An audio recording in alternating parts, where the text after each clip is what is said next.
जोरदार हंगामा शुरू हो गया है। चंदा चोरी और छात्रों के मुद्दे पर विपक्ष का प्रदर्शन देखने को मिल रहा है। तस्वीर आपको दिखा रहे हैं। संसद परिसर में आज एक बार फिर से जबरदस्त हंगामा।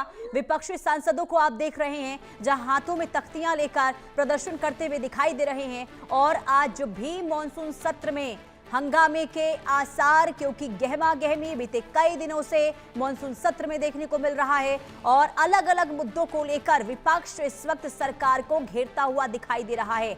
अब एक बार फिर अमित शाह संसद से गायब क्यों हैं? ये सवाल पूछते हुए हाथों में आप देख रहे होंगे कि बैनर भी लिया गया है विपक्षी सांसदों के द्वारा और सवाल पूछे जा रहे हैं कि आखिर गृह मंत्री अमित शाह संसद से गायब क्यों हो गए? आखिर छात्रों पर जो हमला हुआ है, आखिर इसे लेकर गृह मंत्री अमित शाह कोई बयान क्यों नहीं दे रहे हैं? इन तमाम सवालों के साथ आज एक बार फिर से विपक्षी सांसदों का प्रदर्शन शुरू हो चुका है और चंदा चोरी मामला भी तूल पकड़ता हुआ एक बार फिर दिखाई दे रहा है।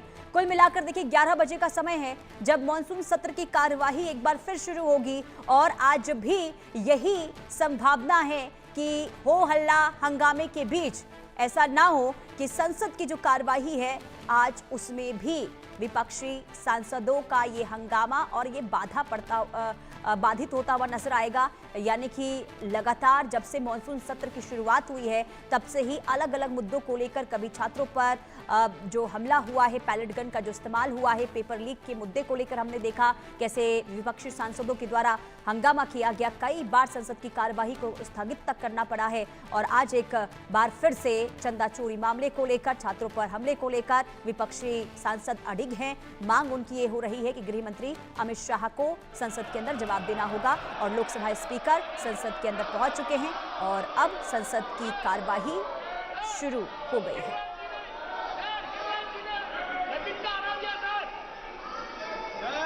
माननीय सदस्यगण, मैं आपसे आग्रह करता हूं कि प्रश्नकाल है। मैं बालू जी आपको इजाजत दूंगा,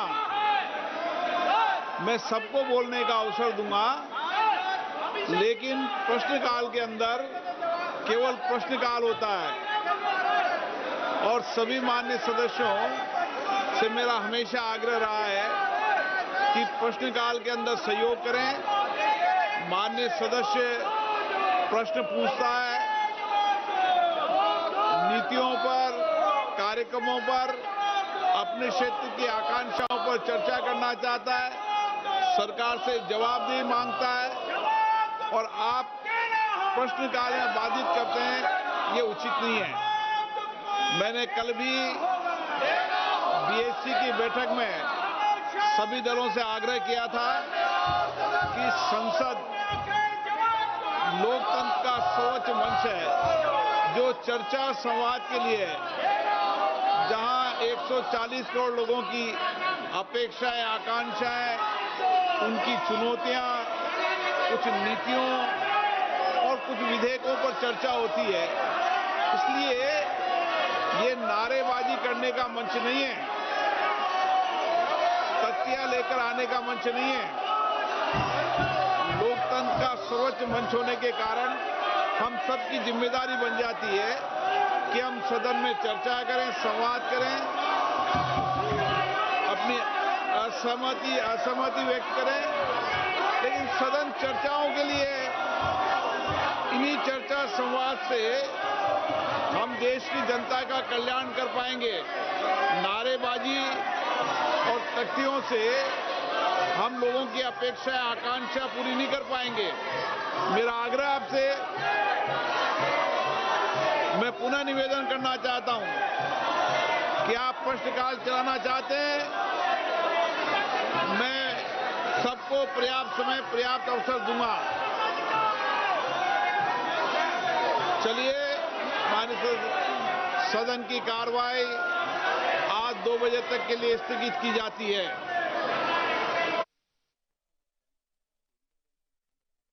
की कार्रवाई एक बार फिर से 2 बजे तक के लिए स्थगित हो गई है। हंगामा एक बार फिर से विपक्षी सांसदों का और 3 मिनट के अंतराल में जैसे ही लोकसभा की कार्यवाही शुरू हुई और 3 मिनट के अंतराल में ही विपक्षी सांसदों का हंगामा, जिसके बाद कार्यवाही को स्थगित करना पड़ा है।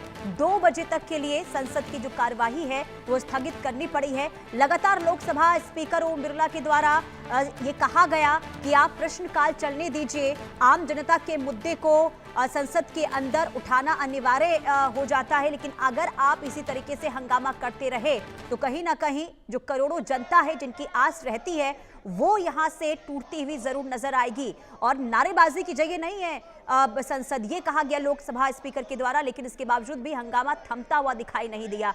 लोकसभा स्पीकर अपील करते रहे कि सभी को समय दिया जाएगा, आप अपनी अपनी बात रखिएगा, लेकिन प्रश्नकाल को चलने दीजिए। जो आम जनता के मुद्दे हैं उसे संसद के अंदर उठाना जरूरी हो जाता है, लेकिन अगर आप इसी तरीके से हंगामा करते रहेंगे तो आखिर आम जनता के जो मुद्दे हैं उस पर चर्चा कैसे हो पाएगी।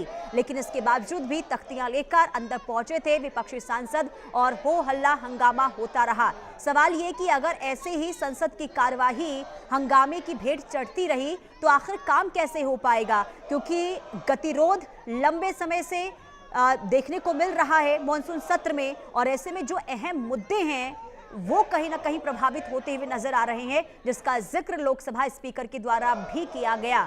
लेकिन इसके बावजूद भी विपक्षी सांसदों का हंगामा थमने का नाम नहीं ले रहा है। संग्राम लगातार संसद के अंदर देखने को मिल रहा है। सवाल यही कि आखिर ये संग्राम कब जाकर थमेगा, ये गतिरोध आखिर कब थमेगा, और तनातनी अगर ऐसी होती रही तो आखिर संसद कैसे चल पाएगी, ये भी बहुत बड़ा सवाल है। और आज भी चंदा चोरी का मुद्दा, छात्रों पर जो हमला हुआ है उस मुद्दे को लेकर गृह मंत्री अमित शाह संसद के अंदर बोले, इसकी मांग हो रही है। हमारे साथ शिवसेना उद्धव ठाकरे गुट के सांसद अरविंद सावंत है। अरविंद जी, कल बांकीपुर उपचुनाव में जो रिजल्ट आया, प्रशांत किशोर की जीत हुई और बीजेपी की जो 30 साल की सत्ता थी, जो किला था जीत का, वो ढह गया, क्या कहेंगे? वही उसी तरह से यहाँ भी किला ढलने वाला है। जैसे वहां ढल गया 30 साल का, तो यहाँ भी 12 साल 15 साल का ढलेगा। जिस ढंग से इन्होंने भ्रष्टाचार किए हुए है, अनाचार है, अत्याचार है, धर्म जाति के नाम पर लोगों में दरार नफरत पैदा की है, इससे लोग अभी इस भ्रम से दूर हो गए। लोग वो भ्रम पैदा किया था, हिंदू मुस्लिम। अब लोगों को सच्चाई, भाई हमारी रोजी रोटी की बात करो ना भैया। किसान को एमएसपी देने की बात आज तक नहीं हुई ना। इतनी बाढ़ी, क्या नुकसान देते हो आप? जीएसटी इतना आ गया, लूट रहे हो ना देश को, तो लूटने का काम कर रहे हो। इसी की वजह से जो असंतोष था, वह प्रशांत किशोर ने कहा था कि बिहार के लोग सिर्फ मजदूरी करने के लिए पैदा हुए क्या देश में जाके, तो यहाँ क्या है? तो बिहार की प्रगति नहीं हुई, विकास नहीं हो रहा है, भ्रष्टाचार में सारे राज्य डूबे हुए हैं। और यही लेके देखो आप, योगी आदित्यनाथ को देखो, अब ये नए संग्राम है, ये सब हिंदू मुस्लिम करते रहते हैं, कुछ नहीं करते सर। ये लोगों को रोजी रोटी के बारे में एक शब्द नहीं बोलते, और जो जबान दी वो पूरी नहीं करते। अब रही भाई चलन उनके गढ़ में पराजित होना, ये तो झांकी है, अभी 29 बाकी है। तो प्रशांत किशोर को इंडिया अलायंस में आप लोग दरवाजा खोलेंगे? ये मेरे परव्यू में, मेरे क्षेत्र में, उस कार्य क्षेत्र में आता नहीं है। पार्टी के सभी